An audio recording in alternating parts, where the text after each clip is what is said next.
Egal ob Eden Hazard zu Real Madrid oder Sebastian Rudi zu Schalke, das hier sind die schlechtesten Transfers der Fußballgeschichte. Ach, Kaka, den will ich da schon gar nicht sehen. Der tut auch so richtig weh. Meine Güte.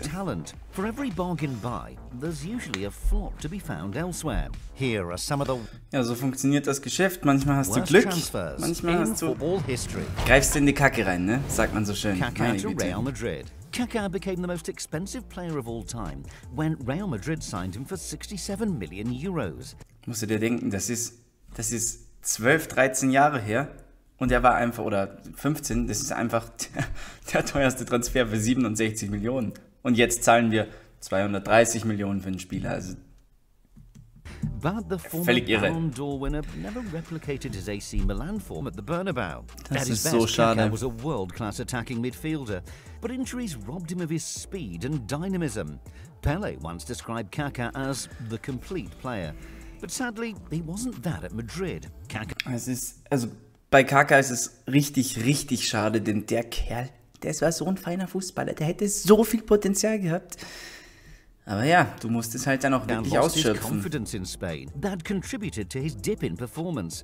Even when he was fit, Jose Mourinho preferred to play Mesut Özil or Angel Di Maria in his position. Ja, Özil hat ja auch dann abgerissen, aber der ist genauso gedippt dann irgendwann. Also Kaka scored ziemlich ähnliches Problem. And provided 39 assists in Serie A and the Champions League. In his 4 years at Madrid, Kaka scored 28 goals and provided 26 assists in La Liga and the Champions League. Das ist gar nicht mal so schlecht jetzt von den Statistiken her, aber halt nicht für den teuersten Spieler der Welt oder nicht für einen der besten Spieler und damals Ballon d'Or-Sieger der Welt. Also das ist schon... Robinho to Manchester City. Aber das ist halt so. Nicht so leicht. Robinho was once considered the most talented young player in the world.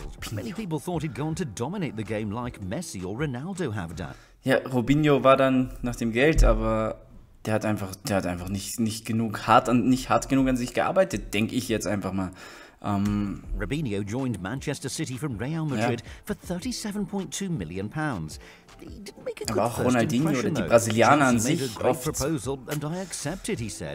nur eine oder zwei Peak-Saisons gehabt.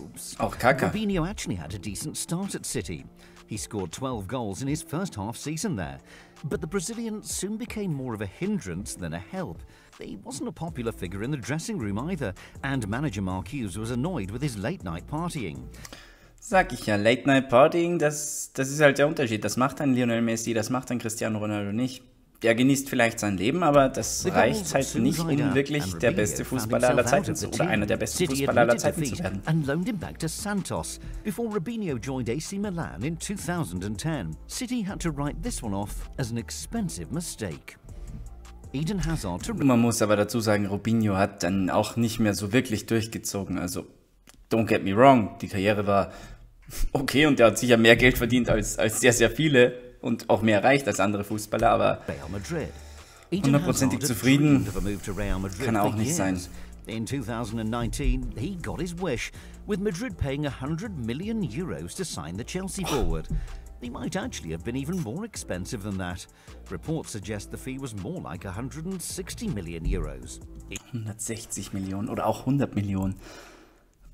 Und dann bekommst du einen Spieler, der einfach nicht mal eine halbe Saison fit ist, übergewichtig ist und nichts mehr reißt. Either way, Madrid haven't had their money's worth. Völlig The club irre. hoped Hazard could help fill the void created by Cristiano Ronaldo's departure. But in his first season and a half at the Bernabeu, Nicht gegangen. Hazard has made just 35 appearances. The Belgian has suffered with various injury problems, which is surprising because he played almost every week throughout his Chelsea career. When he's been fit, Madrid haven't got the best out of him. Hazard has looked a shadow of his former self and scored only 4 goals so far. Madrid must wish they'd kept the receipt. Also Eden Hazard, die Nummer ist für mich auch durch bei Real, ehrlich gesagt. Ich glaube nicht, dass der da nochmal zurückkommt.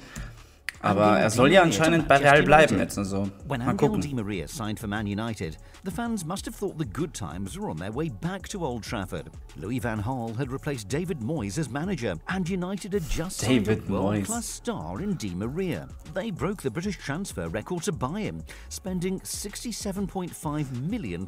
Man muss aber dazu sagen, Di Maria hat wirklich überall funktioniert, wo er bis jetzt war. PSG, Real Madrid, nur bei United nicht. In 2014, Di Maria scored a memorable goal when he scooped the ball into the net against Leicester. But that was about as good as it got for the attacking midfielder. It's still surprising that Di Maria flopped in the Premier League. He was brilliant for Real Madrid beforehand and has been great for PSG since then.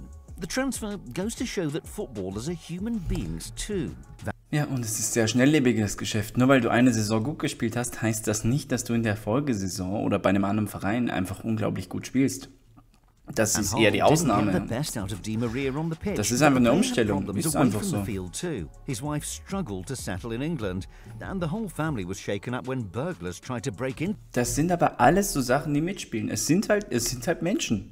To their house. Wenn es privat nicht läuft, kannst du dich auch beruflich nicht konzentrieren. Das ist bei einem Bürojob nichts anderes. Kepa Arrizabalaga to Chelsea. Chelsea broke the world transfer record for a goalkeeper when they signed Kepa for £72 million.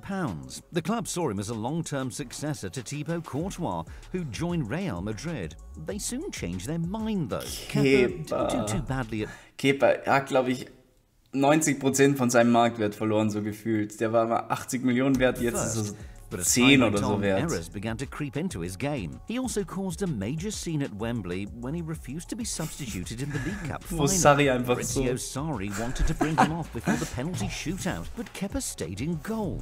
Man City won the shootout and lifted the trophy. Things went disastrously wrong for the Spaniard in his second season. He made several costly mistakes. Ich weiß gar nicht mehr, ob er jetzt überhaupt die Saison wirklich ins Spiel gemacht hat, denn da, also an Mendy, Welttorhüter jetzt immerhin, ist da ja überhaupt kein Vorbeikommen mehr für Kepa. 54.5%, the worst in the Premier League. That means that almost half the shots he faced went in. In the end, Chelsea had to hold their hands up and admit they'd made Da gab es eine Zeit, wo der jeden Fernschuss reinbekommen hat, so gefühlt. Also, massive blunder. The Blues signed Edouard Mendy as their new number one in 2020, and Kepa was relegated to the bench. When Kepa eventually leaves Stamford Bridge, Chelsea won't get anything like the $72 million they paid for him. Alexis Sanchez to Manchester United. Das glaube ich auch nicht. Manchester United announced the Da brauchen sie sich wirklich keine Hoffnung machen. With a video of him supposedly playing the piano, but whenever the Chilean was on the pitch, das war aber so das geile Vorstellungsvideo, das muss man schon dazu sagen. He hit all the wrong notes. Sanchez arrived at Old Trafford as part of a rare swap deal that sent Henrik Mkhitaryan to Arsenal. Because there was no transfer fee, United handed Sanchez a whopping contract. According to reports, the forward bin ich gespannt, was hat er bekommen? Ich sag, ich hatte irgendwas, hat er 3 Millionen im Monat oder was? Nee. 300.000 die Woche vielleicht? £390,000 a week. 390.000 die Woche, ja, das sind 1,2, das sind fast 20 Millionen pro Jahr. Paid footballers on the planet, but his performances definitely didn't match his salary. Sanchez had already been showing signs of decline at Arsenal. He'd lost some of his pace and intensity because of injuries and a packed schedule for club and country. Ist ein geiler Spieler, Alexis Sanchez. A bit more than 5 goals in 45 games. Aber das ist halt, Sanchez damals bei Barca oder davor noch bei Palermo. Palermo? War es Palermo? Ich glaube, richtig geil. So bad that the Barca, former auf FIFA, der hat so Bock gemacht. Und Arsenal davor, Arsenal auch noch. They were so desperate to get rid of him that they even agreed to pay more than half his salary. Andrei Shevchenko to Chelsea. Aber solange du die Kohle noch bekommst, ist doch gut. Aber das tut natürlich für den Verein weh. Andrei Shevchenko was supposed to be the cherry on the cake for Chelsea. Jose Mourinho had just led the club to back-to-back Premier League titles, and Shev was seen as the man who could bring them the Champions League. Shevchenko immerhin Immerhin Ballon d'Or-Sieger 127 goals in bei Milan. games for AC Milan. He was a Ballon d'Or winner and a proven goal scorer. 2004, glaube ich, oder so. Sure, though. He didn't actually want Shevchenko, but Abramovich overruled him and spent £30.8 million on the Ukrainian. Spannend, gell? Also Shevchenko, erstens mal gefloppt. Fernando Torres damals auch gefloppt bei Chelsea. Small change these days, but that was a huge amount back in 2006. Shevchenko played 30 Premier League games in his debut season, but he couldn't adapt to English football and scored just 4 goals. He was a bit better the following season, but injuries forced him to miss a lot of games. When Luis Felipe Scolari decided he didn't want him, Shevchenko's time at Chelsea was over. No one at Stamford Bridge was sad to see him go.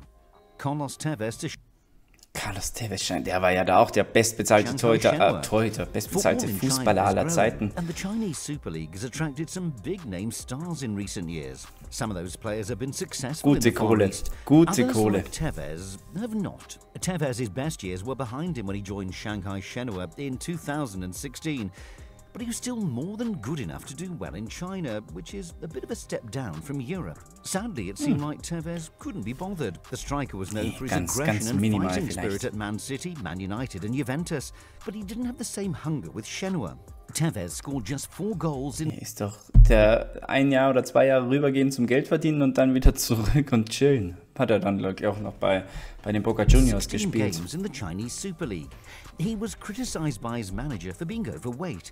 He even described his time in China as a holiday. And he didn't come cheap either. Shanghai Shenhua reportedly forked out $40 million on Tevez's wages, which means each goal cost them $10 million.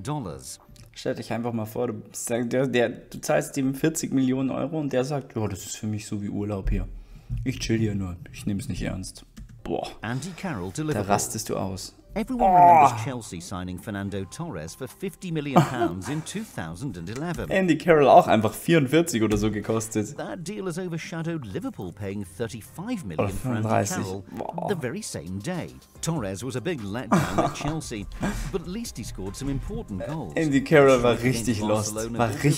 In the memory of every Chelsea fan. The same can't be said for Carroll. He was an effective striker for Newcastle, but he really didn't fit in with Liverpool's style. Carroll was an old-fashioned target man, and he looked like a fish out of water at Anfield. Carroll only scored 6 Premier League goals for Liverpool.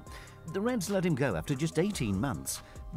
Also damals, das war richtig. Balotelli, Carroll, Ricky Lambert, also nicht Lampard, nicht Frank Lampard, sondern Ricky Lambert. Also Liverpool war damals wirklich weit weg, so 2000. Borini noch. Das ist einfach 5, 6 Jahre her. Jetzt sind sie Weltklasse. Wild. Coutinho to Barcelona. When Barcelona signed Philippe Coutinho, they hoped he'd make an impact in the Champions League. Wieder so ein teurer Spieler, der wirklich gar nichts gemacht hat. 2020, but Barcelona weren't celebrating. Coutinho scored against them during a loan spell at Bayern Munich. Einfach 2 Champions League Tore im Halbfinale gegen Barca damals gemacht. 8-2. Some Liverpool fans wondered how they'd cope without Coutinho when he joined Barcelona in 2018. Their worries were eased, though, by the huge €160 million transfer fee. Barcelona thought Coutinho would be a long-term replacement for... 160! Und der hat nie geliefert und ist jetzt für 20 zurückgegangen zu Aston Villa. Oder gewechselt zu Aston Villa. Not a central midfielder, and he'd been successful at Liverpool in a more attacking role. The problem was Coutinho wasn't a good fit for Barcelona in that position either. With Messi and Suarez guaranteed to start, Barca needed their third forward to have some speed. Coutinho was a square peg in a round hole. Coutinho's been more involved since Ronald Koeman took over at the Camp Nou, but he still goes down as the worst ever. Darum ist er ja auch jetzt weggegangen, denn das war einfach kein Fit. Ohne Spaß, Freunde. Was ist für euch der schlechteste Transfer aller Zeiten? Also Coutinho ist für mich, Coutinho, Hazard sind da schon relativ weit oben, was die gekostet haben, meine Güte. Bei Schalke, da fange ich auch gar nicht an. Franco Di Santo, Bril Embolo, Sebastian Roth, meine Güte. Schreibt es mir gerne in die Kommentare und wir sehen uns dann beim nächsten Mal wieder. Bis dahin, macht's gut, Hand rein und ciao.